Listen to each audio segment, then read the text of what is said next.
Bom dia, boa tarde ou boa noite. Estamos aqui em mais uma edição do VersaPod Videocast. Hoje eu estou sem o meu co-host aqui, meu amigo Renato Apsblum, mas por outro lado a gente tem um hiper mega amigo, uma pessoa muito querida que encerra esse nosso ano, né, de 2025 com as nossas edições aqui do Versa. E hoje então eu recebo aqui com muita alegria meu amigo, querido professor André Camargo. O André, ele vai falar, mas eu quero dar um spoilerzinho. O André é um dos maiores advogados desse país na área empresarial, tem uma trajetória incrível, uma trajetória acadêmica também, que eu tenho o privilégio de acompanhar, de viver um pouquinho. Então a gente vai bater um papo aqui sobre M&A, sobre governança, que é a área de especialização do André. E é isso, André, uma alegria ter você aqui. Mais uma vez, você já esteve aqui no Versa quase 3 anos atrás, acho que um dos nossos primeiros episódios. Verdade. Você participou aqui de uma conversa e agora volta para a gente atualizar um pouco e saber um pouco de você também. Aliás, eu quero, antes, né, de falar dos temas propriamente pensados aqui do nosso bate-papo, quero saber um pouco da sua trajetória, né, da sua formação. Você fez doutorado na USP, também alguns cursos fora nos Estados Unidos, mas eu queria saber, assim, a tua origem, por que você escolheu direito e muito bem-vindo, meu amigo. Obrigado, Ricardo. É um prazer imenso estar aqui. Queria mandar também um abraço ao Renato, né, nosso amigão em comum. Abraços. Né, Renato, tá fazendo falta aqui, hein? Mas essa Não, é para mas você também, já viu? fica outro programa agendado na nova versão agora da nova temporada. Boa.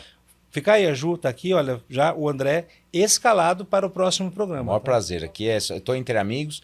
E o primeiro, você mencionou, virou material didático tão legal que a gente fez, foi tão profundo, você que é um dos maiores especialistas de direitos humanos aqui, autor, né, estudioso do assunto, a gente cruzou os dois mundos, né, da governança e dos direitos humanos, ficou muito legal. Então, quem gosta do tema, assista, virou material didático das minhas aulas. Então, Ricardo, prazerzaço estar aqui, prazer ser um amigo, parabéns pela sua trajetória também. Você sabe que a gente é amigo há pouco tempo, mas parece muito tempo. Então é uma coisa verdade, incrível, né? É verdade, uma sintonia natural, né, Não, e eu André? admiro muito você, que é um grande empreendedor na área de ensino. Então, para mim, estar aqui é um aprendizado. Eu saio sempre melhor quando a gente se encontra. É um prazer muito legal e muito bom. E muita gente fica acompanhando, né, os seus projetos. Eu sou um deles também, que fico aí na torcida organizada. Bem, você perguntou da nossa carreira, né? Então é muito curioso, porque é duro falar da gente, né? É muito difícil, porque a gente fica a vida inteira... É difícil, mas é necessário, André, até porque muitas pessoas que nos veem querem entender, né? Fala, poxa, essa pessoa fez tanta coisa, tem uma trajetória legal, como começa, como faz, né? Então, Eu sou muito low profile, né? Eu tenho meu LinkedIn, eu sou professor, eu sou advogado, mas eu falo pouco de mim, eu falo mais dos meus alunos, dos clientes, mas eu não falo de mim. É curioso isso, é legal, obrigado pela oportunidade. Bem, você me perguntou por que eu escolhi direito, acho que vamos no início. Bem, foi por exclusão, tá? Porque eu tinha um avô que era advogado na área de administrativo, ele é advogado para funcionários públicos, por exemplo. Então ele vivia atrás de precatórios. Então não era o direito que eu gostava, né? Ah, você já tinha um olhar para os negócios. Exato. Aí o meu pai foi fazer direito também, mas eu não tinha uma referência. Tinha uma tia que também tinha feito direito, mas ninguém era um modelo de inspiração. Então eu fui por exclusão, eu não gostava de matemática, eu não gostava da parte quantitativa, acho que essa história é muito comum de muita gente. E eu também não fiz a faculdade que eu queria, eu fiz USP, PUC e Mackenzie, eram as 3 da época. E aí eu passei no Mackenzie e fiz o Mackenzie, mas eu pus uma coisa na minha cabeça, falei, vou fazer da melhor maneira possil. Aliás, isso é uma coisa engraçada, eu falo para todos. Se você for fazer qualquer coisa, você tem que fazer da melhor maneira possível, não importa o que você fizer. Essa eu acho que é uma referência muito paterna, né? Meu pai sempre falava isso, minha mãe também. E eu via muitas pessoas fazendo coisas, principalmente no direito, né? E tem muito hoje, né? Pessoas que fazem por fazer, tal. Eu falei, não quero ser o melhor, quero fazer com vontade. André, mas então seu avô era advogado? Ele era advogado, mas ele trabalhava com precatórios, então não tinha nada a ver. Não era aquela advocacia tradicional. Imagina, ele era poeta, candidato a vereador, então assim, não era uma referência daquilo que eu queria e o fazer. seu pai? Meu pai, ele era contador, auditor, então ele tinha uma carreira não no direito e depois ele foi fazer direito para complementar, mas já depois indo para aposentadoria. Mas você pode dizer que a sua inspiração foi o seu avô, então? Eu diria que foi o meu avô no sentido dele ser uma pessoa que todo mundo admirava, que tinha um encanto no que ele falava, as pessoas seguiam, tipo o lado da influência, as pessoas admiravam, e isso me chamava a atenção.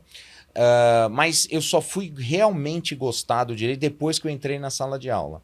E aí, Ricardo, foi um caso de amor, porque eu lembro chegar em casa nos primeiros 2, 3 dias e eu falava para minha família, o que é isso, gente? Eu renascia, uma coisa assim, eu encontrei uma coisa muito forte e as pessoas não gostam nos primeiros dias, né? Muita teoria. Não, o primeiro semestre, na verdade, é mais pesado, né? Pesado, porque é né? propedêutico, então ele acaba... Adorei, mas eu adorei. E aí... O que não é comum, André, porque normalmente nessa fase da nossa vida que a gente tem que escolher alguma 17 coisa... anos, né? Então, imagina, muita gente se engana, fala, eu achei que era isso, não era, mas enfim... E eu tive uma criação muito dura, meu pai foi muito duro comigo, e eu falo isso com orgulho, porque é assim que eu acho que as pessoas têm que criar os filhos, né? Com o laço curto e tal. Então, assim, eu também tinha isso na minha cabeça, eu precisava rapidamente me emancipar, vamos dizer assim. Eu tinha essa ideia, e o direito ele é emancipador porque é uma das poucas faculdades que rapidamente te coloca no mercado de trabalho, segundo, terceiro ano e tal.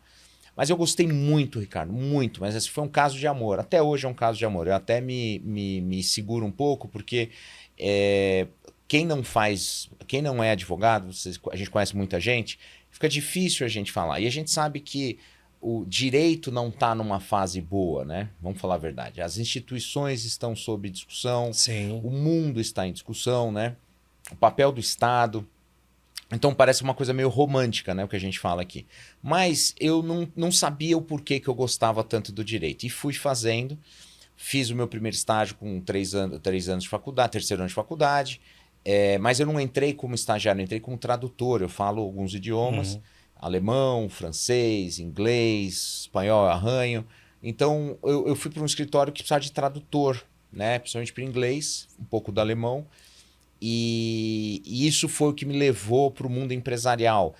Claro que o estágio, você tem que fazer a parte contenciosa, eu falo isso para todos os alunos, por mais que você goste de consultivo, você tem que bater barriga no balcão. Hoje não mais, é tudo eletrônico, mas você tem que ainda entender assim, o Estado. Né, você tem que ter essa... O contencioso, ele ainda é muito importante conhecer, né, a forma de... A burocracia do Estado, o que é peticionar, até para a gente entender o poder que nós, né, formados em direito, temos de cutucar o Estado, de provocar a jurisdição. Isso é uma coisa muito interessante, esse aprendizado, né?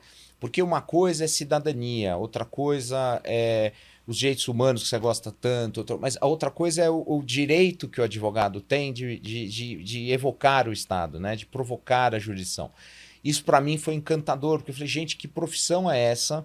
E aí você vai estudando a história, você vê a importância dos advogados na história, do judiciário. Então, assim, isso para mim foi muito encantador. Mas eu não queria isso para mim, porque eu fui trabalhar no contencioso, principalmente contencioso societário, briga de sócio, foi a primeira coisa que eu peguei. E eu via, gente, as pessoas estão brigando, mas que história é essa que não tem uma forma mais fácil de resolver? E é só uma coisa, na sua época, que era o direito comercial, né? Direito comercial, nem tinha o Código Civil ainda. Não tinha Código Civil. Era, via de regra, pelo que Esse de 2002, conhece, né? Os alunos não gostavam muito dessa matéria. Era uma matéria não, assim, patinho áspera. Feio, patinho feio. Ficavam assim à margem daquilo. Gostavam das tradicionais, era que mais reprovava, inclusive. Era que mais reprovava, né? E você você gostava. Amava. Eu sentava na primeira fileira, eu sentava no fundão, e nessa em especial eu sentava na primeira. A turma do fundão falava, mas o que você está fazendo na frente? Gente, vocês não estão entendendo. Eu adorava título de crédito, parece uma coisa meio esquisita falar isso hoje, né? Vocês nem sabem o que é título de crédito.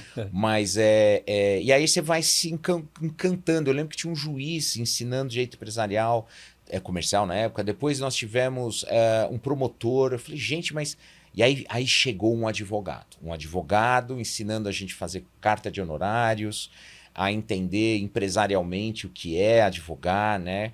A importância de fechar um preço, de fechar a expectativa, de tratar a cliente. Eu falei, gente, mas que legal isso. E eu tive uma sorte de trabalhar no escritório de advocacia que estava numa briga de sócios. Olha a sorte. O próprio escritório. O próprio escritório tinha acabado de fazer uma cisão gigante, uma das maiores cisões de São Paulo. E aí nós fomos colocados para ajudar no processo. E aí tinha já um misto de consultivo com um misto de contencioso. Então eu fui entrando nesse mundo contencioso, do consultivo através do contencioso. Foi uma época terrível, porque nós tínhamos mudança de lei de falências, nós não tínhamos, né? Já tínhamos a concordata, nós tínhamos um judiciário não especializado, então você tinha que explicar para os juízes, e eles me mandavam explicar, despachar com o juiz, e esse lado, aí vem o lado de professor. Eles me pediam para treinar os estagiários, falar com os juízes sobre uma causa complexa. Eu lembro como se fosse hoje que nós tínhamos um caso de franquia, e a decisão judicial veio sobre qual foi o outro contrato? O nosso caso era franquia e veio sobre factoring.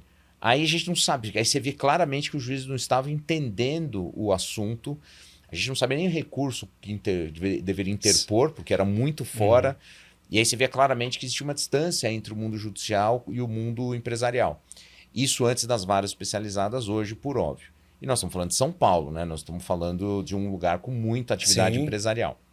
Bem, e aí eu termino a minha graduação, eu consigo rapidamente ser efetivado, só que eu tinha uma coceira muito grande, porque alguma coisa dizia que não era só isso que eu iria fazer. E aí foi uma coisa interessante, porque isso eu posso falar muito do meu pai. Filho, vai estudar, vai, viaja, vai para o exterior, sai. Eu tinha muita provocação, como se fosse uma torcida organizada para sair da trajetória retilínea. Anos 99 para 2000, então crise, não sei se você vai lembrar, uma crise financeira terrível. E aí, lembro, foi uma época que os bancos também... Foi terrível, porque nós tivemos desvalorização cambial, nós tivemos uma série de problemas. E aí, o pessoal reclama das crises hoje, mas antigamente era pior, porque a gente não tinha tanta informação quanto a gente tem hoje, e talvez a gente não tinha tanta opção de outras coisas. Bem, aí eu comecei minha saga de buscar fazer um LLM, né? Uma pós-graduação, um mestrado no exterior, e todo mundo falava, André, espera, você é muito novo, eu tinha 23 anos, André, espera, faz com 28, 29, 30. E eu falava, gente, mas por que esperar, né? Por que esperar? E aí eu, com 24 anos, fui para uma experiência internacional, e eu já falo para quem estiver nos ouvindo que tem vantagens e desvantagens e muito jovem. Qual é a vantagem? Você, de fato, você muda a sua trajetória de carreira, você abre a sua cabeça, você conhece muita gente, só que qual é o lado negativo? Você está muito jovem, você não sabe o que é networking, você não sabe o que é o lado que a gente aprende depois, né, na advocacia. E para mim, eu já falava muito bem inglês, mas foi o meu pico de aprendizado, porque em sala de aula é outra coisa, um ano... É um idioma mais instrumental também, né? E é outro sistema jurídico. E todo mundo falava da common law, e eu dizia, gente... E aí nós demorávamos, acho que 2 semanas para entender a regra, eram tantas decisões judiciais, que ficava aquela sensação, que ansiedade. Mas o que ele quer ensinar? O que quer que a gente aprenda? Quando dá o clique, Ricardo, a common law é bem diferente do nosso. O nosso, a gente lê o texto de lei, a resposta está lá, depois cabe a interpretação. Lá você primeiro interpreta, depois chega na regra. Negócio impressionante. Para mim foi uma abertura de cabeça, eu fiquei na Califórnia, em Davis, na Universidade da Califórnia, e aconteceu de tudo nesse período, Ricardo. Teve o 11 de setembro, teve a quebradeira das empresas, Enron, WorldCom, não sei o quê, todo Tyco. E aí muda de novo minha trajetória, porque da minha cabeça, o meu mundo era societário, contratos, e de repente eu conheço a governança. A governança me foi apresentada através desses 1000 escândalos que tiveram nos Estados Unidos, no mundo, na verdade, e nem tinha esse nome governança, nem se falava sobre isso. Já existia, que hoje tem o nome, mas... Falava-se muito num direito, né? Societário avançado, é assim que os doutrinadores falavam. É um direito societário nobre, é um direito societário que era muito voltado à contabilidade, fraudes e tal.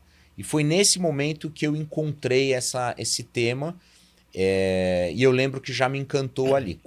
E aí eu não consegui ficar nos Estados Unidos, porque o 11 de setembro foi muito duro, ninguém pegou estágio naquele ano, Eu tive que voltar para o Brasil na marra, porque não dava para renovar nem o visto, tentei. E eu volto para o Brasil desempregado, caro, porque as pessoas me olhavam nas entrevistas dizendo: esse menino voltou com 25 anos, com LLM, ele não vai querer um salário de um recém-formado. Isso é muito legal para quem vai fazer, porque eu não fui patrocinado por ninguém, eu fui patrocinado por meu pai. E eu fui na faculdade mais barata que tinha, que nos Estados Unidos era uma pública, que era a Universidade da Califórnia. Hoje não é tão barato, mas antes era. Então eu fiz um custo-benefício. Eu falei, não consegui ir para melhor, mas também eu vou pegar o melhor do que eu conseguia. Mas né? por outro lado, você era um profissional não só diferenciado e realmente disputado, né? Não tinha Então, tantos não tinha, profissionais mas com a as sua pessoas formação. olhavam para mim dizendo: André, é caro. Porque eu falei: gente, mas eu não sou, cara, não tô nem falando de dinheiro, eu quero trabalhar. E eu sempre teve esse paniquito. Fiquei 4 meses desempregado. Acho que foi o período mais difícil da minha vida, porque eu já estava querendo sair da casa dos meus pais, já estava olhando o mundo. 4 meses desempregado, porque as pessoas só contam do sucesso, né? As pessoas não falam sim, dos problemas, né? E é legal você estar me puxando essa memória, porque eu tava com faniquito, eu tava com muito faniquito. Eu queria, porque queria voltar e usar o que eu aprendi. E foi um momento muito bonito, porque isso, gente, é um exercício que eu falo. Eu não vou dizer que é humildade, mas assim, tem uma hora que você dá um passo para trás para dar 2 para frente. Eu voltei para o mesmo escritório do qual eu saí, que tinha feito uma parceria com a Ernst Young, ficou um gigante o escritório. E aí eu voltei para o mesmo lugar de onde eu saí. Aí as pessoas falam: nossa, mas você não evoluiu. Só que naquele dia eu estava desempregado e fiquei empregado 2 vezes no mesmo dia. Eu ganhei 2 empregos no mesmo dia. Eu nunca vi o negócio dele, mas eu consegui. Eu consegui por uma sorte muito grande. Então eu voltei para esse escritório, já na área consultiva, já não voltei mais no contencioso. E a segunda mudança, o IBMEC. Aí vem a minha história com o INSPER, né? As pessoas me conhecem muito por causa do INSPER. O IBMEC tinha acabado de começar os seus cursos em Direito. O IBMEC é uma escola que tem origem no Rio de Janeiro, muito voltada ao mercado de capitais, que depois abriu um braço de ensino e veio para São Paulo. E eles estavam montando o curso de Direito na cidade de São Paulo. E aí o professor Jairo Sadiq, manda um abraço para ele, um amicíssimo até hoje. Abraço, Jairo, querido. Conhece bem o Jairo querido. O Jairo estava montando o seu primeiro time. E aí eu lembro que eu passei lá, tinha uma vaga. Aí ele falou: menino, começa, eu não tenho como te pagar. Eu vou te pagar parte do meu salário. Ele me dava primeiro em quibe, depois em dinheiro vivo, depois em cheque. Você vê como são as coisas. Eu dei vários passos para trás, porque as pessoas acham que você vai para o exterior, você volta nobre, né? Você viu a sua reação? Falei: vou disputar. Falei: mas o 2002 foi um ano muito difícil para o Brasil e para o mundo, né?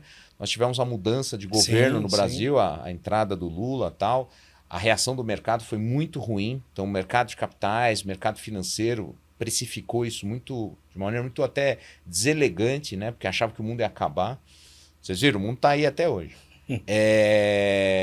E aí eu começo minha trajetória no IBMEC, que virou o INSPER depois. Então eu era assistente de sala.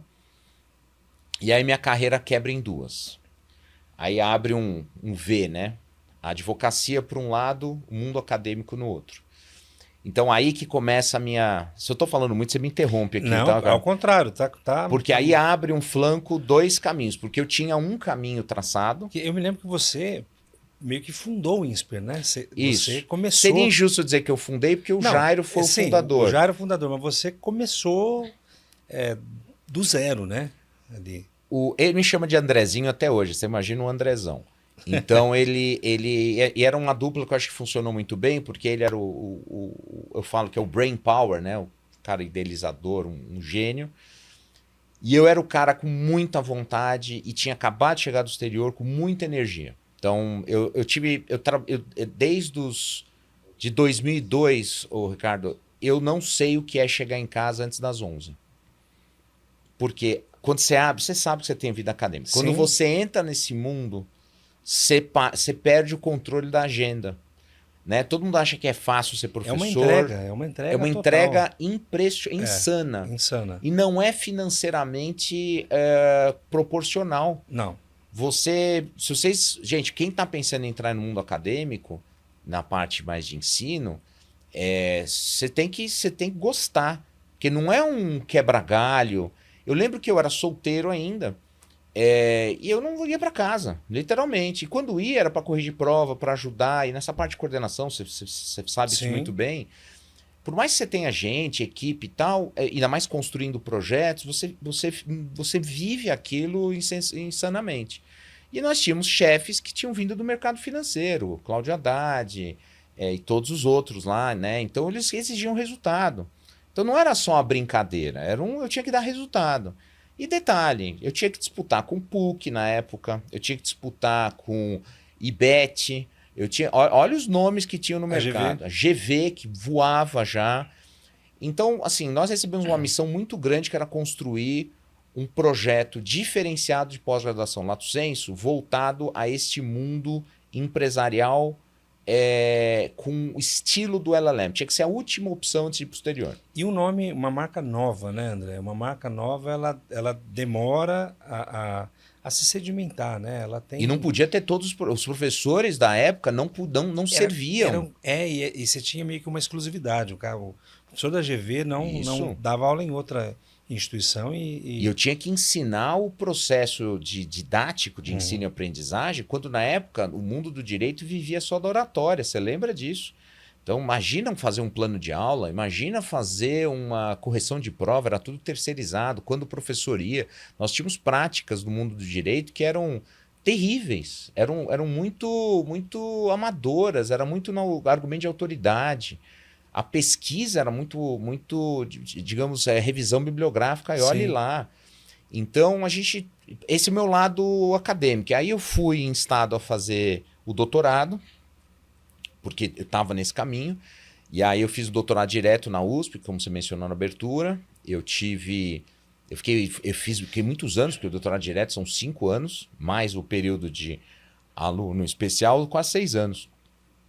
Também foi difícil, porque eu era um outsider, eu vinha do Mackenzie, e um mackenzista na USP. Indo para a USP, o Ricardo, é mais ou menos como a torcida do Corinthians entrar no estádio do Palmeiras, lá ficar no cantinho lá assistindo o jogo. Era assim mesmo. Não é? Você sabe disso. Infelizmente tinha muito preconceito. Acho que ainda tem um pouco. Deve ter sofrido um pouquinho, né? Não sei se eu sofri, mas eu tive que mostrar mais serviço. E quem te orientou lá na USP? Olha que interessante. Essa é uma história que alguns que estão assistindo podem lembrar, porque nada para mim foi fácil, Ricardo. Muito engraçado. Porque assim, para entrar já foi difícil. Depois, no meio do caminho, eu tive a professora Raquel Stein, que eu mando um abraço. Querida Raquel. E nós tivemos uma questão no final da orientação, em que eu precisei da orientação e a gente não se entendeu no final por inúmeros motivos. E eu acabei terminando o doutorado com o professor Erasmo Valadão. Então, talvez a grande... você pode falar que eu tive um problema, mas eu falo que eu tive 2 grandes mestres ao longo do meu doutorado. Eu tive a professora Raquel Stein, que me ensinou muita coisa, mas a reta final foi o professor Erasmo. Então eu tive a honra de ter 2 grandes titãs como orientador, tanto que o meu livro Partes Relacionadas está na 4ª edição agora, então tá um sucesso. Clássico, virou na área, porque você tem que fazer um negócio. Eu lembro que a escolha do tema foi terrível, porque eu fiquei acho uns 3 meses eu com ela, e nada ela gostava, e também não estava gostando. No fundo eu estava tentando um tema, aí eu estava no Pinheiro Neto, aí vem a outro lado da minha vida, né? Eu trabalhei em muitos escritórios bacanas. E aí... Mas só uma coisa, então você nunca, desde o início da sua carreira, você já estava com o pé na academia, você não... O pé nas duas canoas. Nas duas canoas. Mas... O que muita gente acha insano. Insano, mas você pode talvez corroborar um pensamento que eu tenho, de que a vida acadêmica, ela projeta muito na vida profissional, muito, porque a gente está em constante evolução, né? Eu não teria escolhido o meu tema de doutorado, Ricardo, se eu não tivesse no Pinheiro Neto na época. Porque a minha turma lá do Pinheiro Neto sabe, a gente participou das maior onda de abertura de capital, processos de abertura de capital de todos os tempos, que foi naquela época de 2007, 2008, 2006, 2007, 2008. Que teve uma crise também, né? Econômica. Que também teve uma crise, mas naquela época nós tivemos um pico positivo, que foi no final do Lula 1, né, salvo engano. Nós tivemos uma abertura do mercado e a gente fez... Eu estava num processo muito interessante de abertura de capital da JBS, a famosa. E aí um dos trabalhos que a gente fez foi organizar as transações entre partes relacionadas do grupo econômico que estava gigantesco já. E aí eu comentei com a professora Raquel numa conversa dessas de alinhamento, orientando, o orientador orientando, e ela falou, André, eu lembro que ela mudou a fisionomia, é esse o tema. Você vê, eu não teria escolhido o meu tema se eu não tivesse com essa dupla canoa aí, o pé nas duas canoas. Então o que você falou é uma coisa interessante. Mas muita gente acha que é difícil, e é. Porque se você não tiver essa vontade de se dedicar para os dois lados, fica difícil. Mas é interessante. Então, só para terminar a parte acadêmica, eu termino o doutorado. E aí, eu estando já no INSPER, eu fiquei no INSPER como coordenador 16 anos, né? A gente foi até o pico que dava lá em todas as questões. E a gente fez um intercâmbio com o St. Gallen, na Universidade de St. Gallen, na Suíça. E eu fiz várias idas para dar aulas lá. E eu fiz que seria o meu estágio pós-doutorado em St. Gallen em 2018, que foi o meu grande último fato, né, que eu fiz no INSPER como coordenador. E aí eu volto, e aí minha vida vai mudar, eu já te conto. Mas assim, a parte acadêmica minha, eu sempre gostei de estudar. Eu morro de saudade de voltar para a sala de aula como aluno. Talvez seja esse o grande motor que a gente precisa no mundo acadêmico para seguir nele. Essa curiosidade. Uma coisa importante, André, que você está trazendo aqui a sua trajetória, mas facilitou porque você gosta de estudar. Mas a nossa profissão, a nossa atividade, ela prescinde que nós estudemos todos os dias. Todos os dias. Todos os dias, porque você tem que ler, você tem que acompanhar legislação, que ela muda, se modifica, se reinterpreta. E não só, você tem que ter uma atualização diferente de outras profissões Exatamente. então tem que gostar mesmo. Então, que bom que você gosta. Porque eu falo, todo mundo fala, qual o sucesso do direito, né? Você não vai fazer uma graduação, estudar para a OAB, passar na OAB e acabou. Nunca mais, você vai ter que estudar constantemente, como você fez, está falando. Eu diria que a faculdade de Direito é a sua paixão.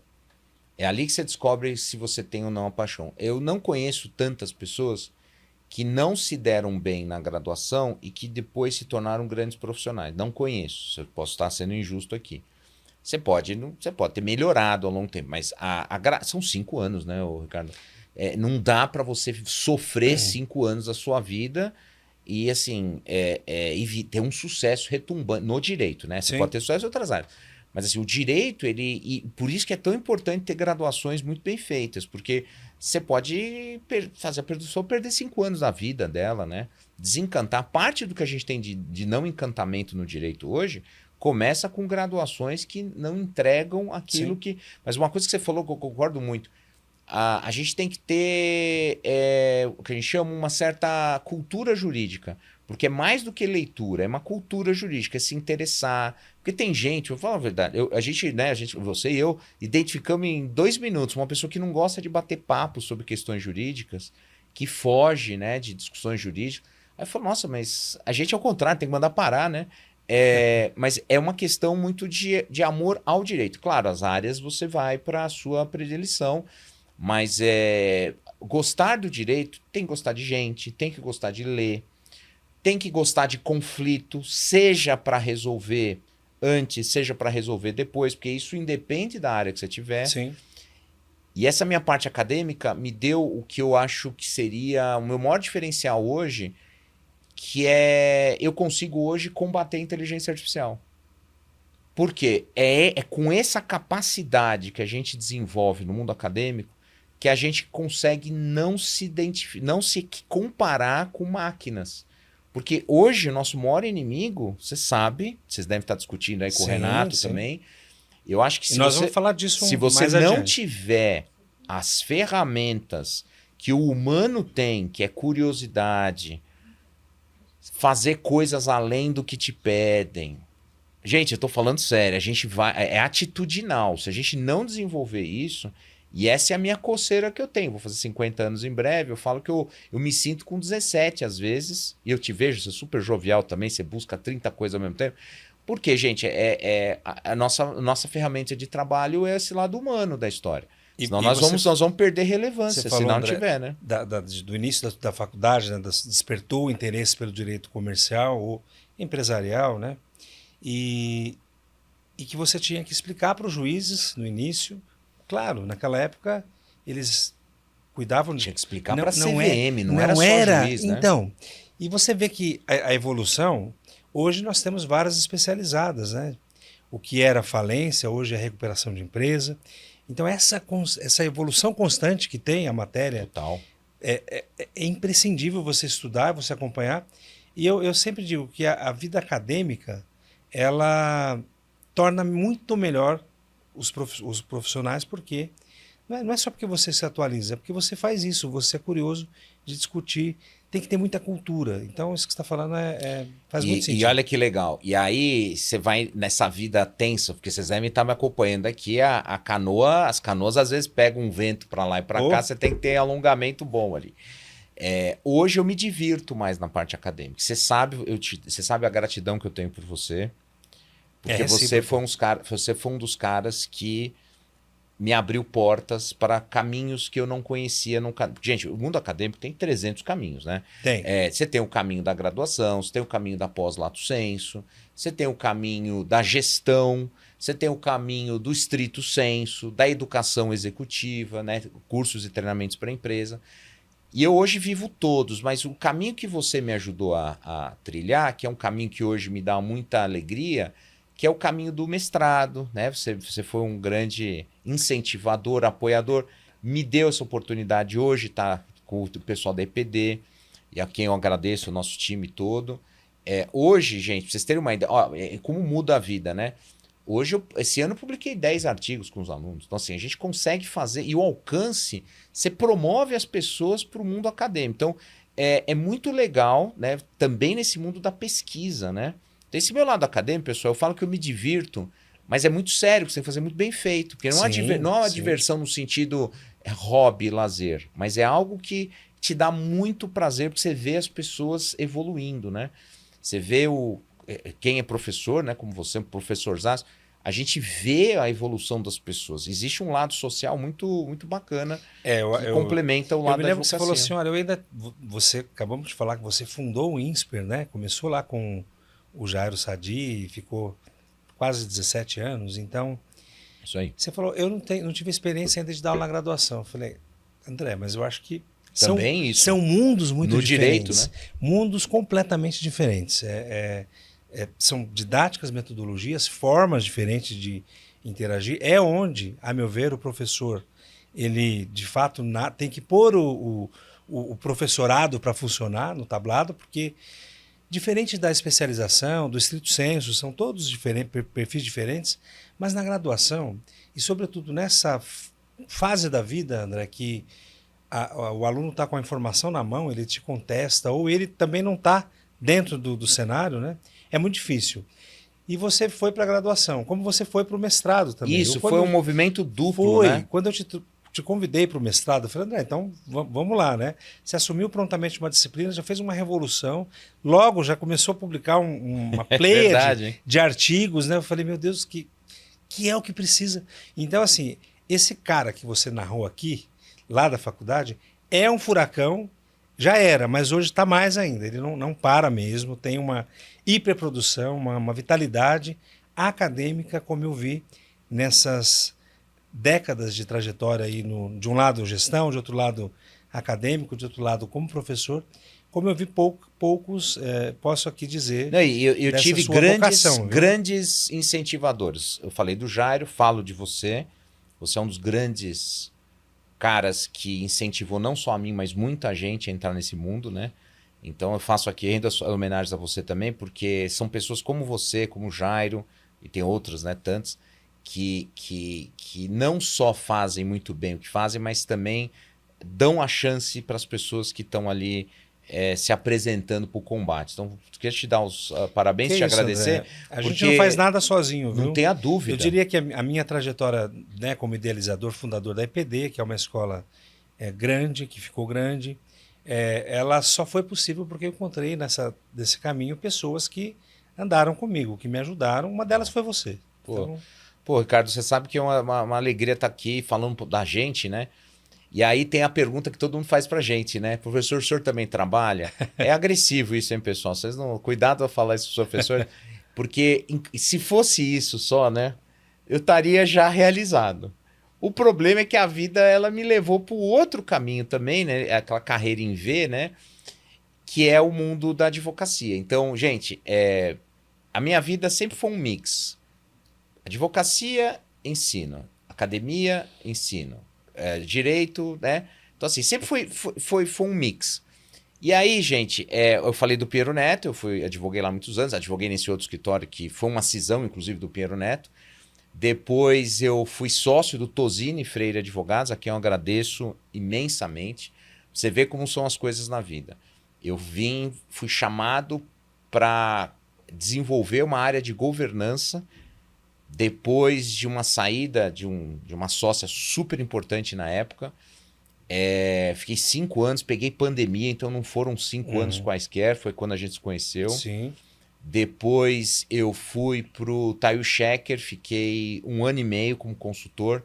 De novo agradeço aí a turma do Tayo Shecker, aprendi muito. Trabalhei no caso da Americanas, famoso caso Americanas, te contei, né? E outros tantos Porque governança, pessoal, a gente pode falar bastante sobre governança. Governança tem os 2 grandes momentos dela, né? Tem a crise, em que ela vem para salvar, e você tem lá a oportunidade. Os IPOs que eu mencionei aqui. Então, a minha vida foi... Agora a gente está com IPOs em baixa, né?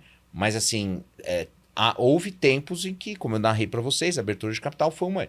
Então, a governança, ela foi, para mim, tanto na academia quanto na advocacia e M&A, os 2 assuntos, foram os pontos de contato.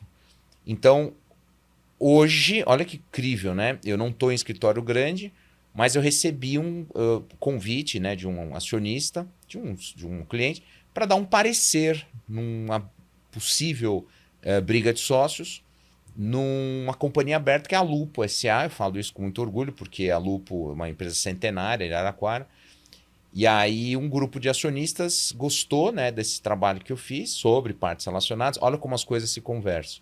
E eu recebi um convite há 4 meses, eu tô como membro do conselho de administração de uma companhia aberta, o que para mim é uma honra, um privilégio, um prazer, porque eu sempre assisti esse tipo de situação fora da cadeira do conselho, como advogado, assessorando, orientando. Hoje Você tá dentro. eu estou sentando na cadeira com responsabilidades múltiplas, mas também com vou dizer poder, mas com um protagonismo de algumas questões que eu fico muito feliz. Inclusive, eu agradeço ao voto de confiança não só dos acionistas, mas da companhia também. Mas é engraçado como a carreira ela vai se moldando sempre em torno de um eixo, né? E aí, qual que é o meu eixo? Governança e M&A. Então, professor, o senhor também trabalha? Sim. Essa vida dupla segue, mas ela segue com mixes diferentes, né? Nessa vida dupla, eu fui presidente do Ibrademp até ano passado, Instituto Brasileiro de Direito Empresarial, que fui chamado para fazer um trabalho de governança e ganhei como prêmio um convite para virar vice, depois presidente, agora eu estou no presidente do conselho consultivo. Tenho meus pro bonos, né, que eu falo. A gente tem o nosso pro bono, você tem um monte também que eu sei. Tem pro bono e no IBGC também. Hoje a gente tem um pro bono na comissão jurídica do IBGC, já tive em outras comissões. Então, assim, gente, o que eu posso dizer para vocês? Façam aquilo que vocês gostem, aquilo que te dê retorno financeiro. Óbvio, não vai fazer nada para perder dinheiro, mas coisas que façam sentido num eixo comum. E não aposta numa coisa só. Porque tem muita gente que aposta numa coisa só, a coisa, né, desanda, tá numa má fase. Então, eu fui fazendo esse hedge entre advocacia e ensino. Eles se complementam e ele te fortifica, né?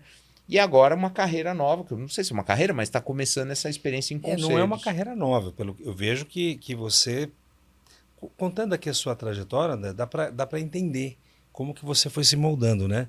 Você passou por 2 grandes escritórios, depois por um menor, e eu não tenho dúvida que o fato de estar hoje do outro lado é porque você viveu toda essa experiência, né? Então, eu também, se tivesse uma companhia, eu ia te convidar para compor o meu conselho, não tenho dúvida. Então, o mundo dos conselhos é É cada vez mais, né? Eu Você vejo... se prepara, porque ele fala essas coisas, ele sabe que eu faço pergunta, que eu leio as coisas e tal.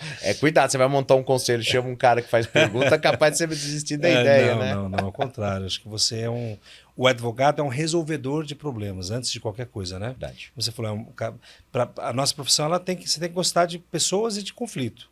Né? O que a gente faz na vida a não ser resolver gestão de crise, de conflito? Mas sabe que esse mundo do conselho é interessante, porque você tem que ser menos advogado e você tem que ser mais jogador de time. É engraçado que nós não somos. Advogado é one man, one woman show, né? Total. E a gente não decide, a gente orienta. Essa fase nova está sendo tão legal porque... Você tem que decidir. Na verdade, a palavra é deliberar, né? A gente tem que, em grupo, formar uma grande decisão. Eu não posso chegar lá e causando. Eu sou eleito por minoritário. Você imagina se eu chego lá para falar só jogar, trago bombas e mísseis? Não. A gente tem que trabalhar no melhor interesse da organização. E aí é engraçado porque tudo que você aprende como advogado é útil, mas você não pode decidir. Você tem que compor a decisão com todos. É uma deliberação colegiada. É muito legal essa nova fase, mas o aprendizado jurídico faz toda a diferença, porque você consegue entender todos os efeitos, né, as alternativas, você consegue medir melhor, cenarizar melhor os caminhos. Então é engraçado, a gente resolve o problema, concordo com você, mas às vezes o problema está dentro da sala, às vezes o problema não está fora. Então a gente tem essa capacidade de... Se eu fosse um cara de contencioso, olha que curiosa a sua pergunta agora, sua provocação. Se eu fosse um cara briguento, não teria nenhuma chance de ir por esse caminho. Eu seria completamente uma pessoa destruidora de valor. Se existe algum valor... Tem que ter um perfil mediador. Isso, exatamente, matou. É isso aí. Então, e aí esse é o desenho do caminho, né? E aí, o que tem pela frente? Não sei. E é engraçado que você falou, uma pergunta, você planejou tudo isso? Não, não planejei. Tudo que aconteceu até hoje na minha vida foi acidental, Ricardo. Inacreditável. Mas só que uma coisa eu sempre gostei. Eu gostei de fazer bem feito. Então as coisas que eu... Gente, se eu errei também, desculpa, mas o que eu tento fazer, eu faço bem feito. Se você não tivesse errado, você não tinha feito nada. Então, mas assim, eu falo, eu tento fazer o meu melhor, eu tento me juntar com caras como você e outros que fizeram sucesso onde tiver. Então, assim, eu tento fazer as coisas perto de quem pode ir trocar, de ensinar. Também a gente erra pra caramba, você sabe, você errou também bastante, a gente erra muito. Mas assim, o Renato, nosso amigo, o Renato, deixa eu falar um pouco do Renato, porque ele vai ouvir isso depois. O Renato eu conheço há 20 e poucos anos. O Renato esteve na minha vida e eu na dele, acho que umas 3 gerações, fomos e voltamos em diferentes momentos, em diferentes motivos, em diferentes projetos. Você vê, né, como são as coisas. E esse nosso mundo é pequeno, né, Ricardo? Esse mundo é muito pequeno. Se o mundo jurídico é pequeno, o mundo jurídico da educação é menor ainda. É um ovo. E quem gosta de fazer bem feito é menor ainda o grupo. Então, e eu saúdo todos aí que gostem desse mix, mas não é fácil. Então, aquela história, mas vamos não sei o quê. A gente quase não tem férias, não é? Tem um lado... Qual é o custo de tudo isso? Nossas relações pessoais... Ninguém... como você falou, você nunca não se lembra de ter chegado antes das 11. Eu brinco com a minha esposa que se eu chegar mais cedo, capaz de ter uma surpresa. Mas assim, eu brincando, mas eu chego em casa todo dia à noite, muito tarde, aulas de sábado, às vezes tem um negócio de fim de semana, nas férias, aluno que te procura, e você não pode ser uma pessoa fechada. Eu estou batendo esse ano, Ricardo, 25 mil alunos. Isso numa conta conservadora, sem ver internet, porque a gente, né, pela multiplicação de acesso, a gente não consegue medir tanto. Mas só esse ano acho que foram uns 2.000, 2.500 alunos em sala de aula ou em transmissão simultânea, assim. Então, assim, tem que gostar muito. Tem que gostar muito. Tô batendo 26 anos nessa brincadeira já. Então, assim, é difícil falar da gente, pessoal. O cara tá fazendo uma maldade e uma bondade ao mesmo tempo. André, as suas ideias, o seu brilhantismo, como você acabou de falar, você já tem 26 mil pessoas que... Por isso que é interessante entender um pouco da sua história, dessa tua paixão. Já não tem tempo de falar da gente. A forma de você dar aula, de você ensinar, fica perceptível quando você fala. É uma coisa genuína, é uma coisa de vocação. Então eu acho importante, sim. Hoje eu planejei saber um pouco mais do André, né? Da tua, Ricardo, ó, dessa tua paixão. A culpa é dele, hein? Não, mas é muito interessante porque uma ideia que a gente tem, André, acho que como educador também, é de poder inspirar outras pessoas, né? E eu vejo que a tua história, você é jovem, com 26 anos, você só está começando ainda. É claro que o nosso gás vai também acabando, né? A gente, daqui a pouco você já começa... Você vai escolhendo as batalhas, né? Você não vai, por exemplo, sábado, não é todo sábado que você já muda um pouco. Se dispõe a segregar com a tua família para poder dar aula, para poder ensinar. Então, tudo isso é importante. Então, acho que ouvir você, a mim mesmo, me fez lembrar de tantas fases, tantos momentos que eu falo, você segregou muito a sua vida. Não, foi uma escolha, uma entrega, como você fez, né? Para poder ser isso que você é hoje, para poder ter... Você fala, eu nunca planejou. Não precisa de planejamento para quem faz bem feito. As coisas, naturalmente, elas vão acontecendo, vão se conduzindo. Então, você fez isso, está feito. E mais, né? A sua história com o INSPER, né? Que é uma escola hoje muito conhecida e ganhou uma proporção, né, de internacionalidade grande. Então, você participou e participa de projetos, né?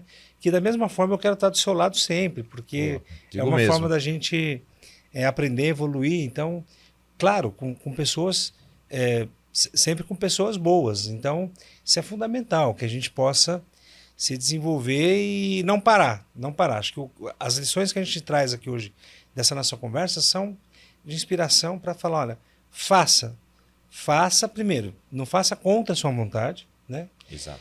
E faça bem feito. Eu sempre falo dois exemplos assim, olha, cara, eu não gosto de lavar a louça, mas se eu for lavar, eu vou lavar. Isso aí. Direito. Eu vou fazer tudo com entrega, tudo de forma muito bem feita. Então, isso que eu posso te dizer é te parabenizar pela sua trajetória.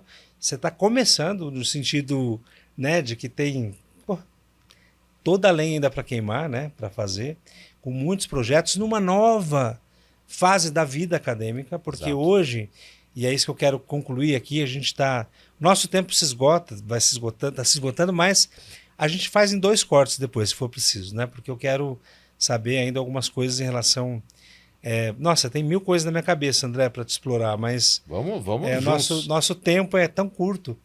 Então, essa nova fase é uma revolução da tecnológica que a gente vive, né?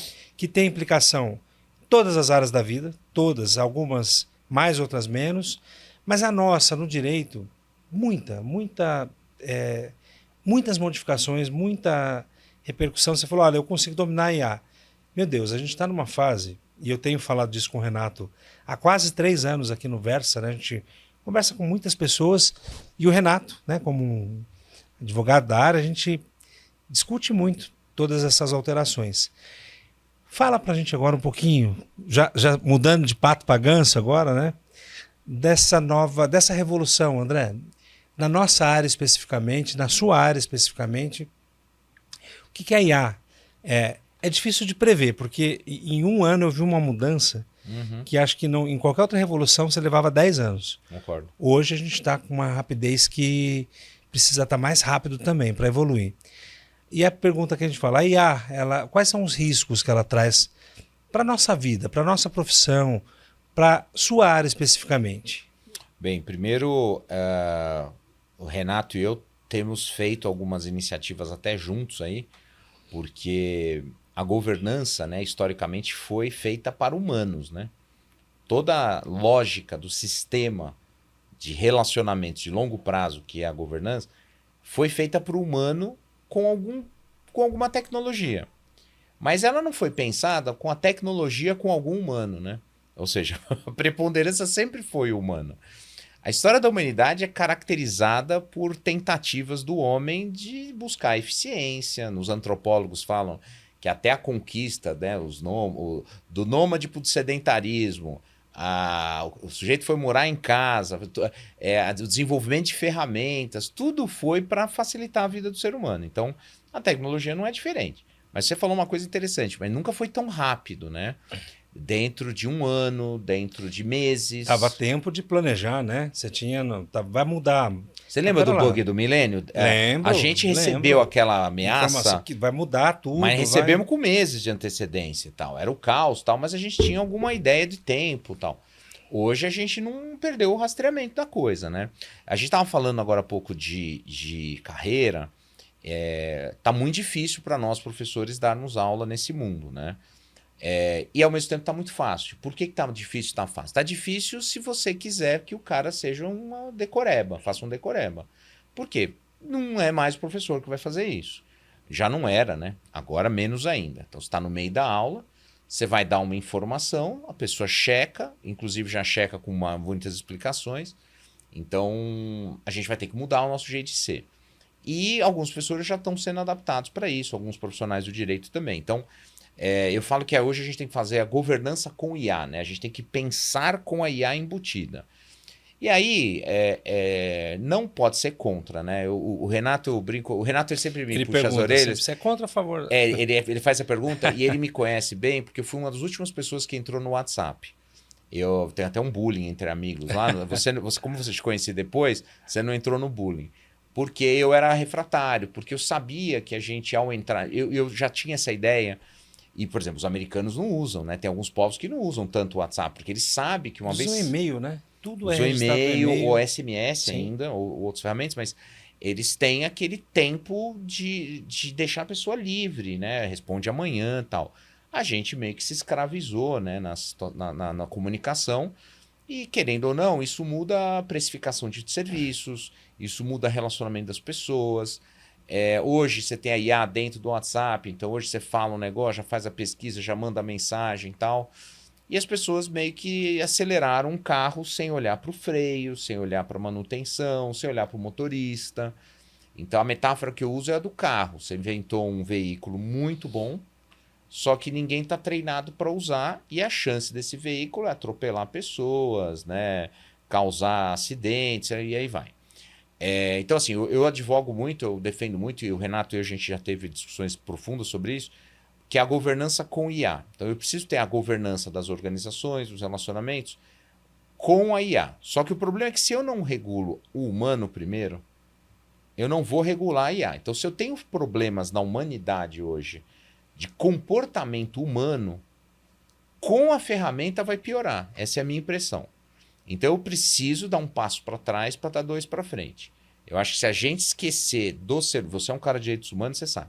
Se a gente não colocar certos padrões como inegociáveis para relacionamento entre as pessoas, introduzir essas acelerações pode ser um contrassenso. Então eu tenho um pezinho atrás, tá? Porque eu acho que a gente já perdeu o controle da coisa. E agora tem muita gente reclamando que não tem emprego, que não tem trabalho, que não tem não sei o quê, e é verdade. Para que eu vou querer 4 bibliotecários se uma máquina te faz a pesquisa? Por exemplo, numa biblioteca. Para que eu vou precisar de 5 estagiários se eu tenho um bom com uma super máquina, sei lá, que pode fazer a pesquisa? Não estou eliminando nada, mas assim, você pode enxugar. Então, o que eu faço com as pessoas? Então, a gente não pensou no efeito nas pessoas, a gente não pensou nos ataques cibernéticos, no direito autoral. Você pega, por exemplo, no escritório aqui, você pega documentos de cliente sigilosos e coloca numa máquina. Bem, dependendo se a IA é aberta ou fechada, você violou um sigilo, um direito do cliente. Então, assim, existem problemas que a gente não está atendendo. Direitos autorais, questões de segurança da informação. Por exemplo, nós tivemos um caso aqui, acho que você, não sei se você soube, de um mestrado, em que a pessoa inventou o nome do autor. Sim. O nome da obra. E o autor estava na banca. O pseudo-autor, falou, olha, eu nunca escrevi o texto que você está indicando. E foi terrível, porque você vai ter que achar uma solução. É uma violação ética? É. É uma violação jurídica? Não sei.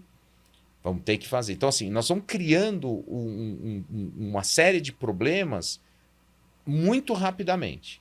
Então, assim, a desinformação, fake news, como é que você checa, cadê a fonte primária para você checar? Tem alguns países que estão reagindo, né? Vocês viram a China agora exigindo para quem se comunica pelas redes sociais uma certa diplomação, como era antigamente aqui para jornalistas. E aí você fala, caramba, será que a ideia é segurar na saída ou monitorar bem depois? Ou os dois? Qual a estratégia regulatória mais interessante? Então essas são as discussões que eu vejo, mas eu digo que não dá para regular a IA sem regular o ser humano primeiro. Eu acho que é uma coisa que você enxugar o gelo. Acho que talvez a gente comece a pensar nos limites éticos da utilização e os problemas que a gente já está colhendo estão aí. Estão todos aí. Esse exemplo que você falou né, de alguém que não é nem plagiou, criou, né? Ela inventou. Inventou uma base. E hoje as IAs, todas elas alucinam. Todas elas, você não tem uma segurança plena de fonte. Então, o grande problema também é essa insegurança, porque para atividade, você falou, olha, então em questão do emprego ou do trabalho, né? Eu vejo que para as atividades repetitivas, André, já está acontecendo. Já foi, né? Já foi. Já não é nem novidade. Não, você tem... Um dia veio uma pessoa aqui no nosso podcast que falou assim, olha, não tem mais humano. Ele tinha um hotel que tudo era automatizado, era com robô. Você pedia no quarto uma coisa, chegava um robô trazendo. Então, de fato, isso está acontecendo, vai acontecer, talvez mais ainda, porque todo empresário também vai automatizar. Já está automatizando a sua atividade. Você vai estudar para uma prova, para que você precisa de um professor? Então, você pode... Você fala, me prepare aqui, eu tenho 1 hora, trabalhe esse conteúdo com esses pontos de uma prova, cria para mim um podcast com o meu sotaque, com o meu jeito de falar, Exato. Do jeito sei o quê, clique. Criou um professor à la carte. Matou a gente. Você entendeu? Olha nível... Por isso que os meus alunos falam, pô, professor, o senhor puxa, tal, você trabalha muita competência. Eu falei, sim. Na graduação, o pessoal fica bravo comigo. Não, mas você está fazendo a gente pensar muito. Eu falei, sim, porque o seu competidor hoje não é o seu vizinho de mesa. É o cara que usa IA. Aí, mas como assim? Ele não precisa saber direito. Ele precisa saber usar IA. Aí, olha que interessante. Você vai ter que saber usar IA, obviamente, mas você vai ter que saber rever o que a IA faz, ou até dar o comando certo. E as pessoas falam, não, mas você não sabe fazer pergunta para o humano? Você vai fazer pergunta para IA? É isso? E você não sabe rever o que o humano faz, vai rever IA? O judiciário está tendo problemas com isso, né? Soltando decisões. Os juízes usando IA. A vontade de falar assim, então nós vamos diminuir o vencimento das pessoas, porque o tempo de trabalho é menor. Ah, mas eu quero ser mais eficiente. Tudo bem, mas você não pode. Se você introduz essa ferramenta, você tem que se responsabilizar pelo uso. Então, são perguntas que ainda estão na mesa. Mas eu acho, e aí eu vou... Tem uma coisa que num outro podcast eu vou comentar. Uma das minhas grandes paixões, que pouca gente sabe, eu amo história. Amo. Um dia eu te conto no detalhe aqui. E eu fico estudando essas mudanças tecnológicas da história da humanidade. Isso eu tive um debate com o Renato. Renato, isso vai dar uma recrudescida.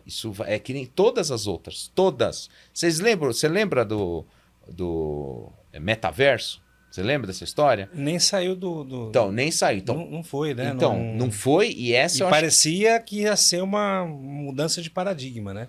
Porque o ser humano tem uma capacidade incrível de inovar, mas ele tem uma característica incrível de também temer.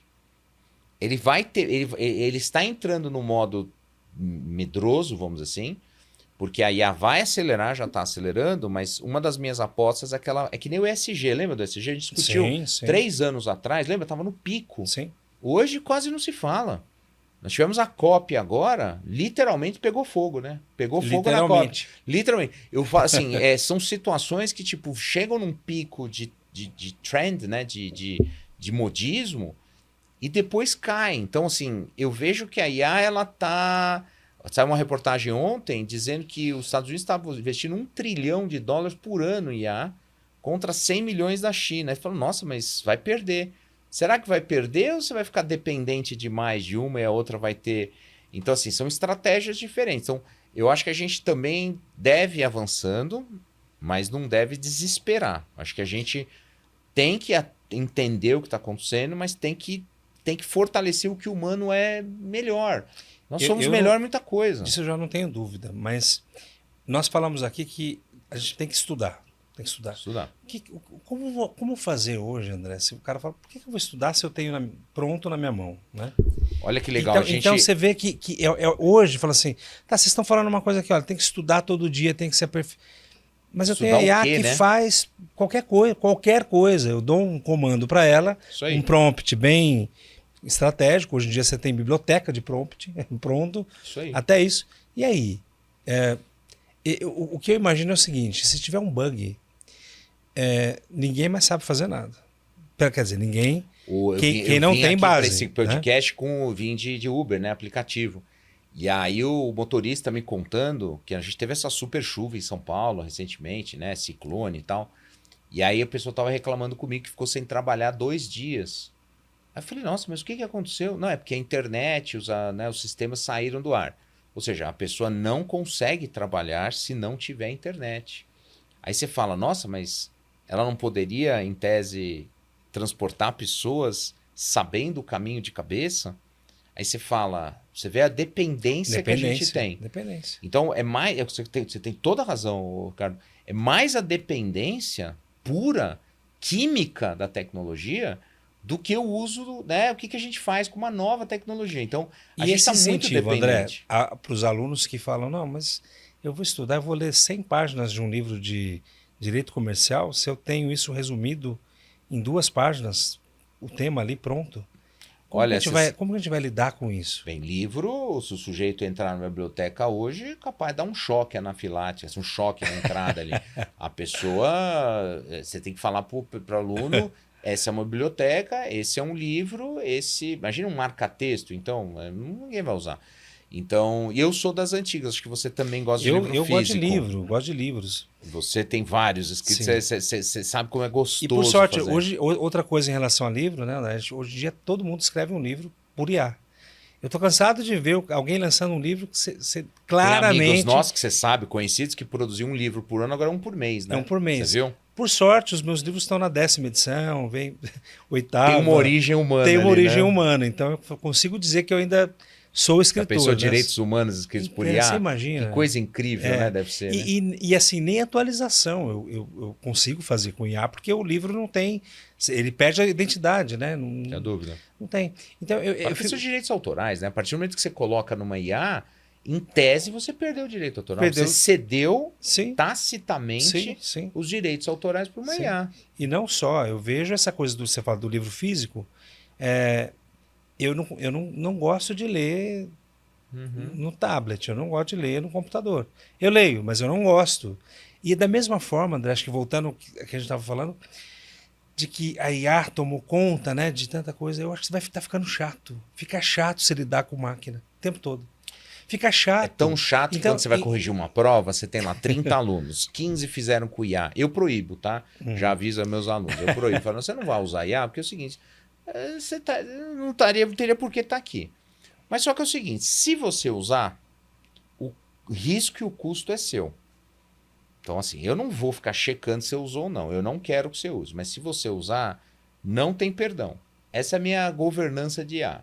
Assim, eu estou te pedindo, eu estou te dando os textos todos. Eu estou te dando todo o material. Você não precisa nem pesquisar. Eu já sou assim, ó, toma, tem 10 coisas para você fazer.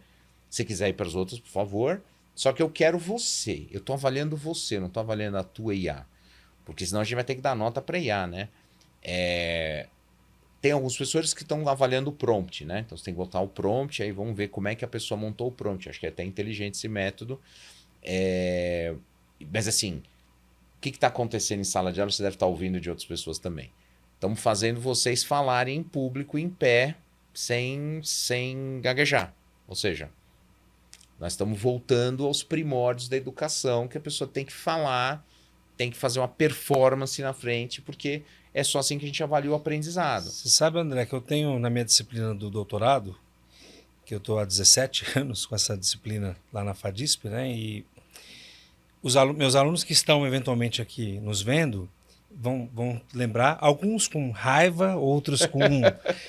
porque meus trabalhos eram manuscritos, né? Olha. Eu me lembro que tinha um desembargador na minha turma, meu aluno, falou assim, mas ele não sabia mais escrever. Ele falou, mas eu nunca escrevi. Não treina Falei, qual mais, a razão prática disso? Falei, a razão é que é o meu método. Falei, eu entendo que escrevendo você raciocina, você coloca a sua ideia de uma forma mais clara, e eu tenho o hábito de conversar escrevendo também, é um hábito, e cada um tem o seu método, tá tudo bem.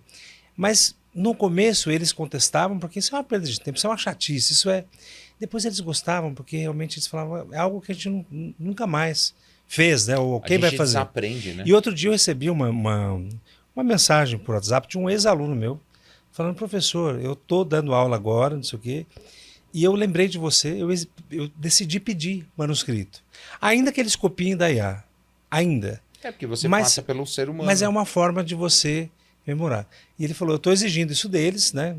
Tem já a ferramenta que faz também, escreve por você, coloca... Exato. Tem tudo. Então nada mais é barreira, de modo que a gente não tem...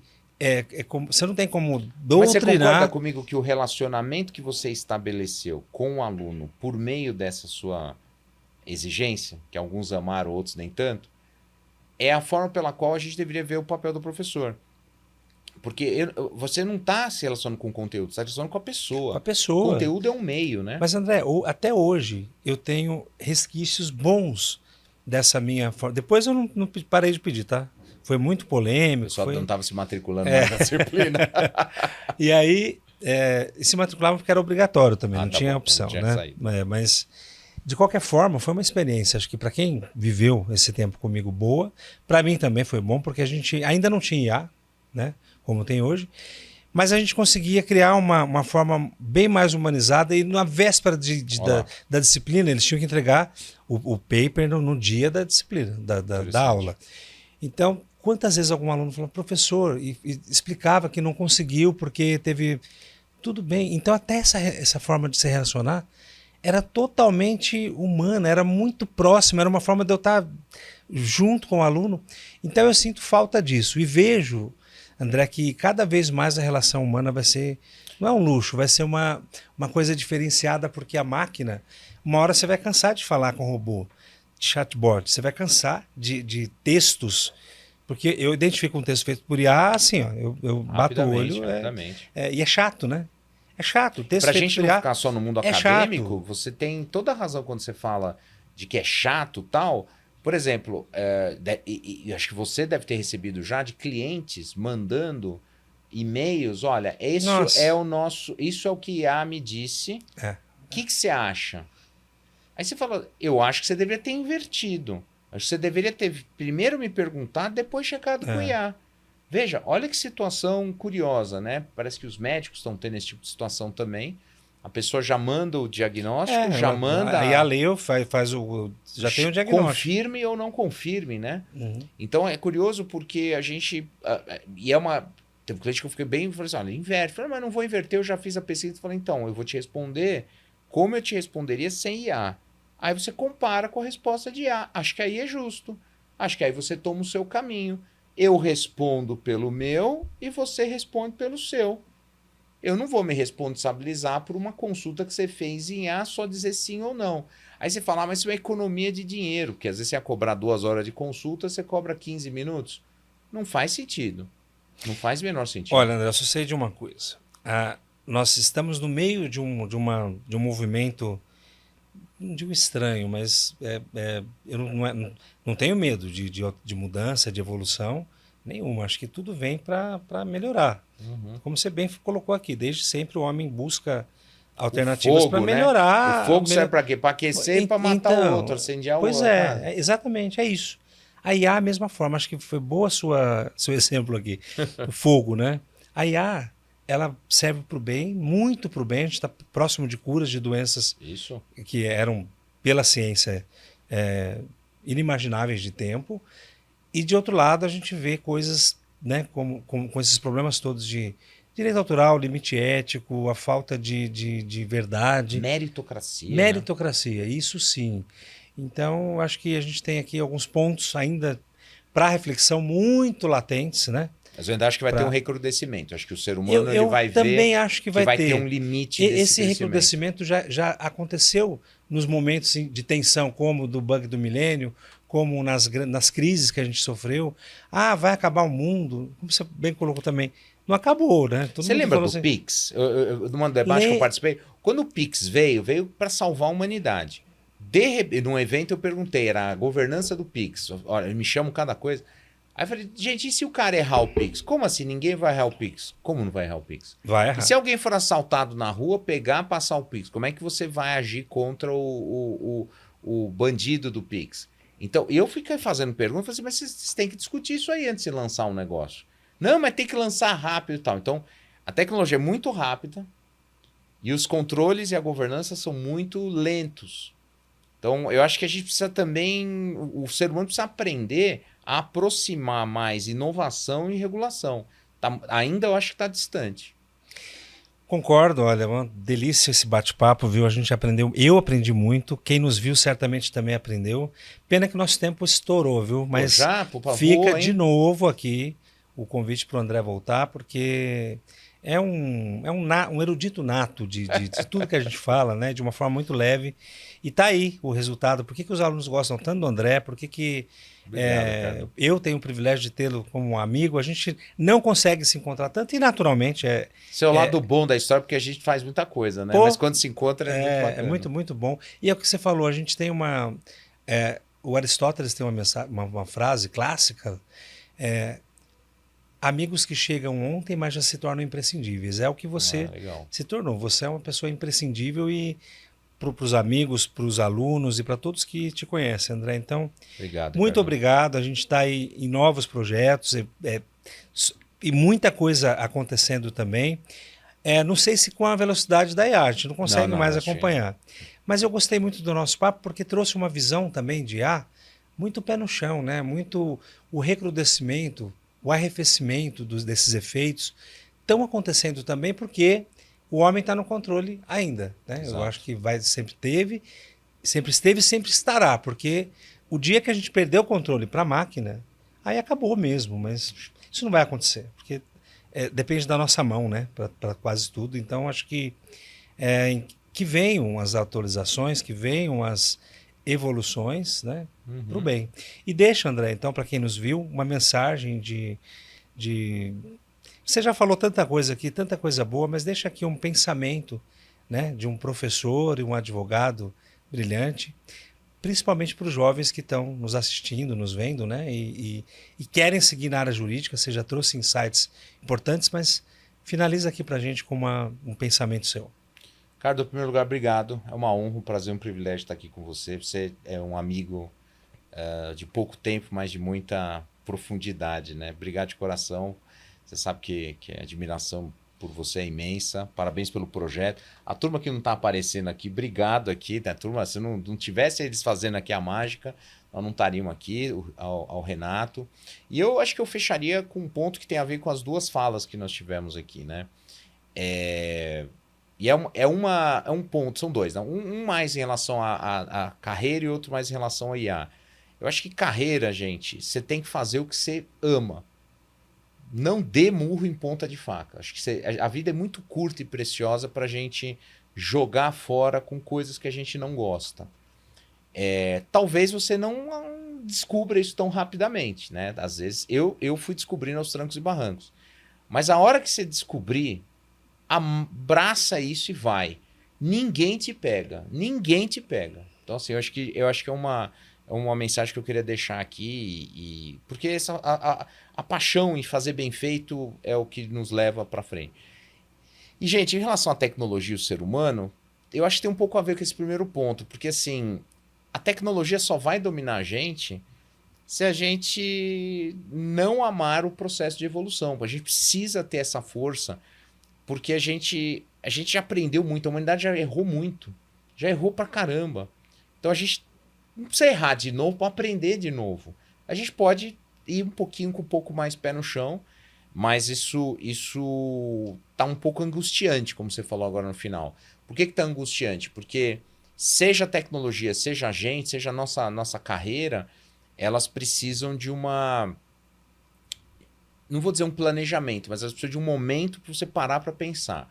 Então, eu acho que esse é um momento para a gente parar de pensar. Fim de ano, né? Nós estamos em fim de ano. Mudanças pelo planeta, geopolíticas, financeiras, econômicas. Então, acho que esse assunto da IA a gente não pode deixar solto por muito tempo. Cada país está indo por um caminho, né? Aí o Renato pode ser o melhor para explicar isso. Mas a gente aqui também num país que está começando a sua trajetória só 500 anos, né? Acho que a gente não pode simplesmente ignorar que alguns perigos estão na frente. Mas eu queria fechar aqui te desejando um super feliz 2026, né? Que o Papai Noel seja o melhor possível para você, Ricardo, para a turma toda aqui do Versa. Amém, para nós. Que seja. Para o Renato, para todos os nossos amigos, o pessoal que está nos assistindo. Né? O ano que vem vai ser muito bacana, muito desafiador, né?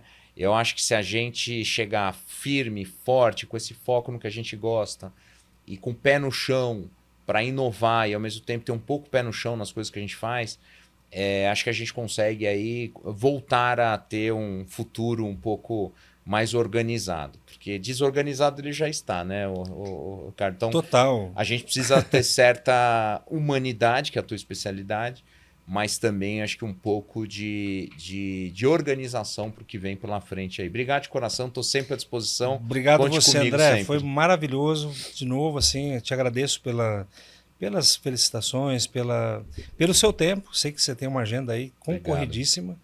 Então foi um grande privilégio poder estar aqui, né? Nós estamos há pouco tempo, há uma semana já para terminar o ano, né? Um pouco mais de uma semana.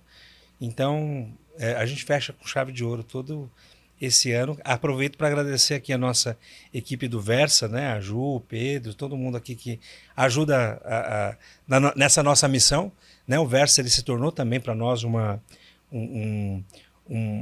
plataforma, uma base que a gente pode discutir temas, pode levar um pouco da nossa fala, das nossas ideias, e foi o que você fez aqui hoje, né? Trouxe boas ideias para tantos quantos nos vêm, e hoje são muitas pessoas. Também agradecer aqui a Vivax, que é a nossa nova casa aí que vai veicular o nosso programa. Então a Rede Vivax de TV e todas as plataformas a ela ligadas. Então quero agradecer e desejar a todos aí também um ótimo Natal. Eu acho que esse programa vai, como é gravado, vai para o ar ainda depois, mas tanto pouco importa, porque a gente deseja felicitações a qualquer tempo. Então, grande abraço a todo mundo. E o André volta, tá? Fica aqui já um compromisso público. Ele volta porque a gente só tem que organizar os temas, porque é muita coisa, são muitos né? temas e todos muito bons, porque ficou patente aqui, né? O conhecimento e a forma leve que ele fala de todas elas. Então, fica o convite. Obrigado, um abraço a todo mundo.